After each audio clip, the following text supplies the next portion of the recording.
You know the pain of being treated like your purpose was to keep someone else comfortable.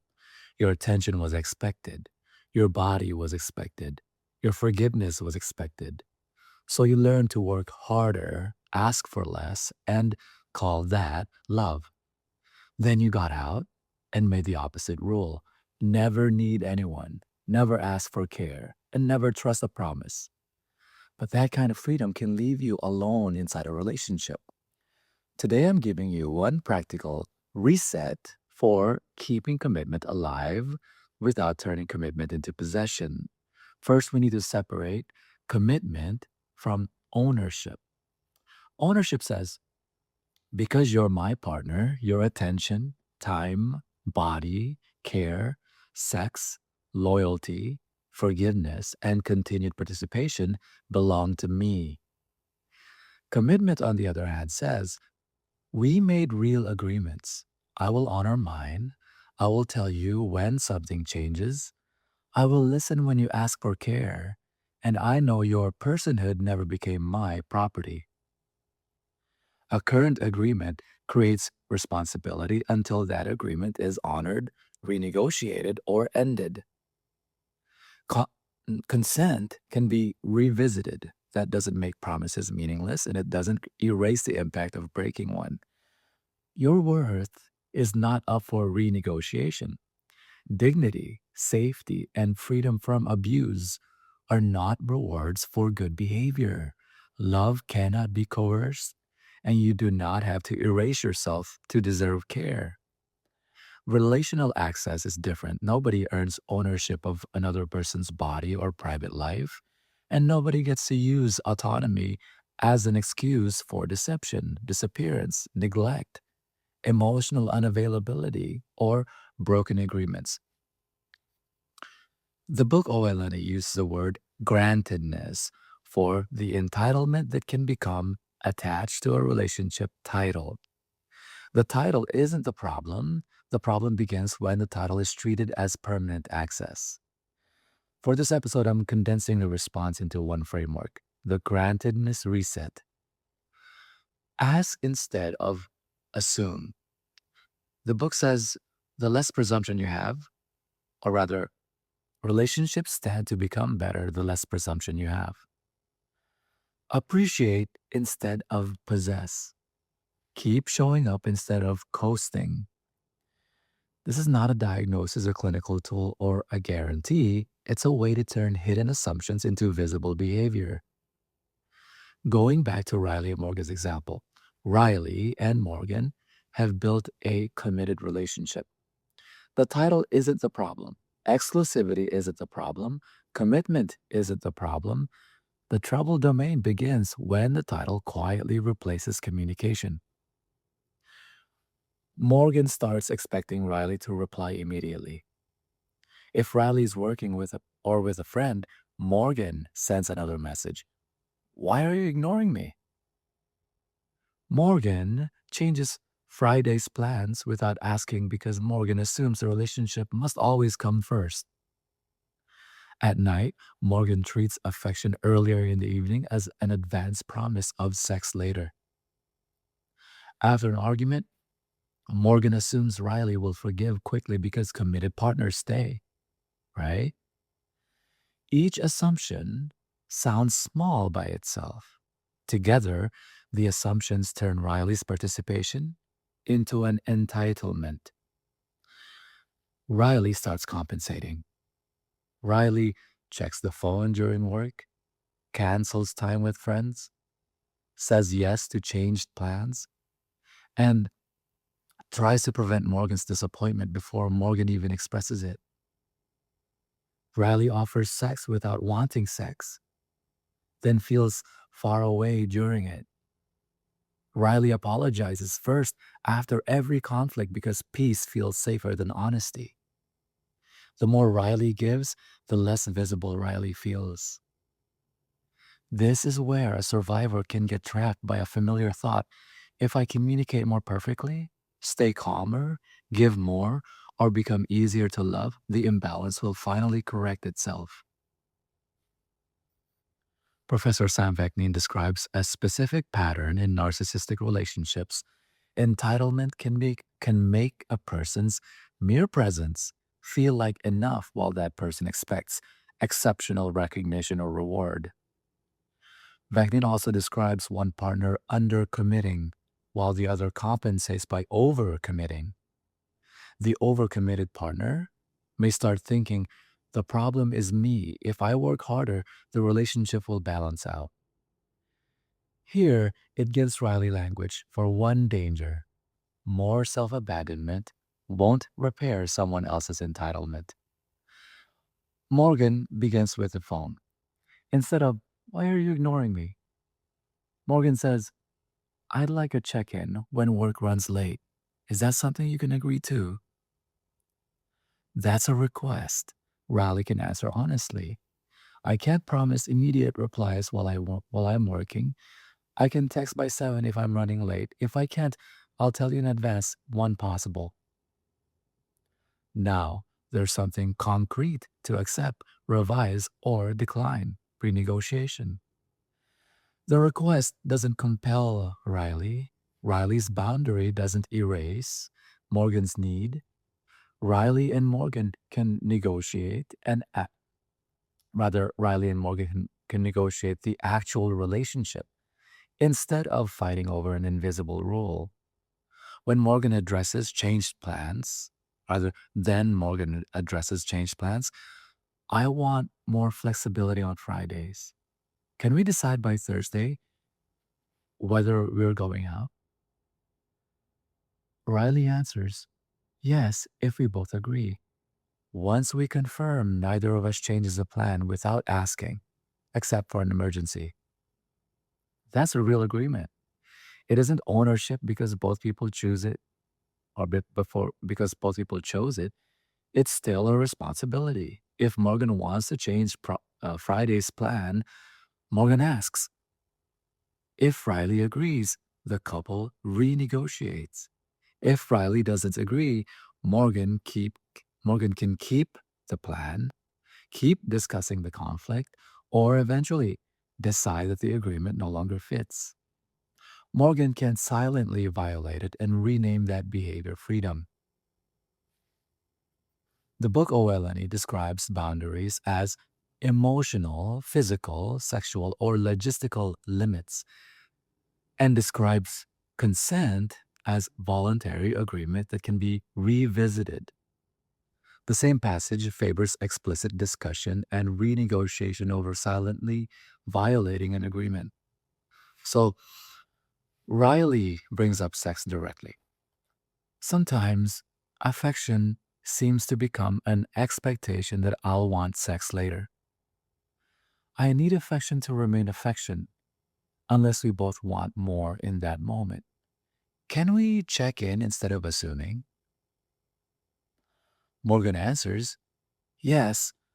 Do you want to keep kissing right now? Stop or leave the possibility open without deciding? Riley says, I want to keep kissing. I don't want sex tonight though. Morgan says, okay, and doesn't sulk, bargain, withdraw their warmth or affection, or collect a debt for later. That's a current consent and boundary check made observable. A relationship title never converts yesterday's yes, earlier affection, or past sexual interest into current permission. Possession notices a contribution only when it stops. Appreciation, on the other hand, notices the person who freely made it. For example, Morgan tells Riley, when you texted before your late meeting yesterday, I felt considered. Thank you for remembering our check in. That's specific. It names the action and the impact. It doesn't say, now you owe me the same every hour. It doesn't turn a care into a down payment or on sex, forgiveness, or priority. Make a delineation between appreciation and indebtedness. Appropriate recognition can be appreciated without creating a debt to the person who recognized it. What I mean is, Riley can appreciate Morgan's care without owing Morgan access. Morgan can appreciate Riley's reliability without owning Riley's time. Riley also speaks clearly. I appreciated you. I appreciated that you accepted my no last night and stayed affectionate. I felt safe being honest. Morgan doesn't answer, so we're good now, right? Instead, Morgan says, I'm glad. I want to be that, to be normal between us. Appreciation isn't a bargaining chip. It doesn't purchase immunity from future accountability. It lets each person know which freely chosen actions brought care into the relationship. The book OLNA points out the delineation between trying to remain a partner's best option versus trying to become the partner's only option. Here, keep showing up doesn't mean competing, being perfect, owing sex, performing from anxiety, people pleasing, overgiving, or erasing yourself. People don't need to compete, and one person's gain doesn't require another person's loss. Johnny Sopono refers to this as the game of life is one in which it's not a zero-sum game. For you to win, no one else has to lose. Keep showing up means continuing the honesty, attention, curiosity, reliability, communication, repair, accountability, and respect that a living commitment requires. It means Riley doesn't have to audition against imaginary rivals. It means Morgan doesn't get to coast because the relationship has a title. Watch what happens after Riley and Morgan's conversation. On Thursday, Morgan confirms Friday's plan. On Friday afternoon, Morgan receives another invitation. Morgan doesn't announce a change. Morgan asks Riley, I, I got invited somewhere else. Do you want to change our plan, combine the plans, or keep what we agreed? Riley says, I want to keep our plan tonight. Morgan keeps it. The next week, Riley has a deadline and asks to move Friday's day to Saturday. Morgan says, Saturday works. Riley makes a reservation and arrives on time. The agreement is renegotiated, then honored. After the earlier argument, Morgan doesn't demand automatic forgiveness. Morgan says, I pressured you for replies and changed plans without asking. I understand why that damaged our trust. What repair would be useful, and what do you need to see from me? Riley says, I need to follow the check-in agreement and ask before changing confirmed plans. I also need time. I can't promise when forgiveness will come. Morgan accepts that answer. Over the next month, Morgan follows a check-in agreement, asks before changing plans, and accepts Riley's sexual boundaries without punishment. Riley stops monitoring Morgan's mood and keeps time with friends. Those are observable actions. A fluent apology may open the door for repair, but follow through is what walks through it. The book Oilani defines trust through integrity, honesty, goodwill, commitments, and respect for agreed boundaries. Trust here isn't blind faith, surveillance, or instant forgiveness. Riley watches whether Morgan's conduct matches the new agreements. Morgan accepts that trust may return at Riley's pace, not on Morgan's schedule. Non-entitlement can be twisted into another harmful script. It could sound like this. You aren't entitled to a reply, so I can disappear. You're not entitled to care, so your needs are your problem.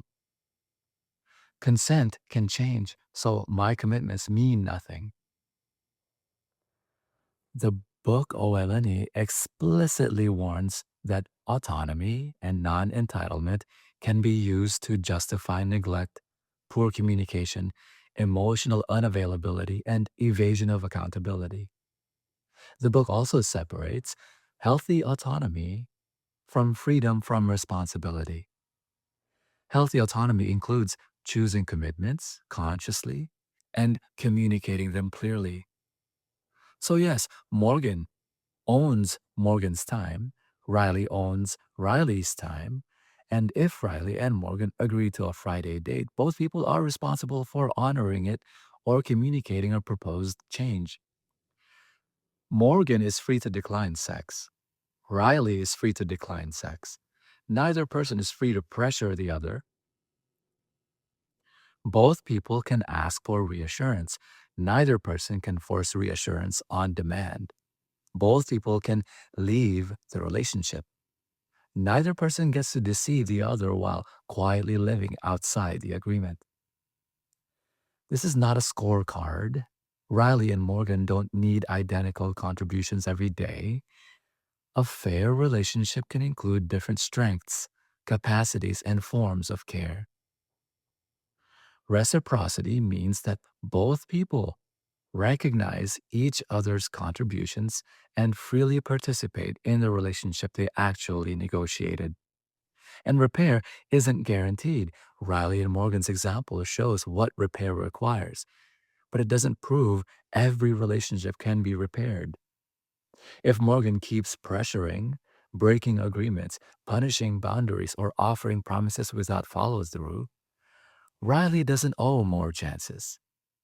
The reset isn't a command to stay. It helps Riley see the difference between a mistake followed by accountable change and a pattern sustained by entitlement. Ask instead of assume, appreciate instead of possess, keep showing up instead of coasting. You don't have to earn your humanity. You don't have to perform for dignity, safety, or freedom from abuse. You don't have to erase yourself to deserve care. And you don't have to disappear inside someone else's comfort to prove commitment. A living commitment is chosen in words and renewed in conduct. It can include devotion, loyalty, exclusivity, marriage, shared plans, and mutual reliance. None of those things is inherently harmful. They become harmful when love is used as a deed of ownership or when freedom is used as a cover for unreliability. So make the request. Name the appreciation without creating a debt. Check the boundary or consent that exists now. Honor the agreement. Renegotiate it honestly or end it clearly. Then watch what happens next. The question isn't only, do we love each other? The question is, can our love remain honest when neither of us is property? Thank you for watching this video. I'll see you in the next one. Bye-bye.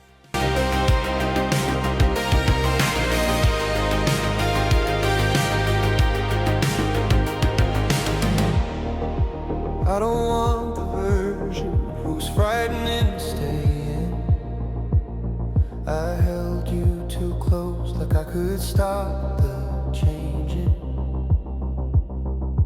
I don't want devotion built from locked doors. I want your honest hands when they choose this shore. Go where your heart can still hear itself. Become who you are when no one is watching. And if you return, let it be because your name still felt light in the dark, in the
I don't wanna own you, I wanna know you.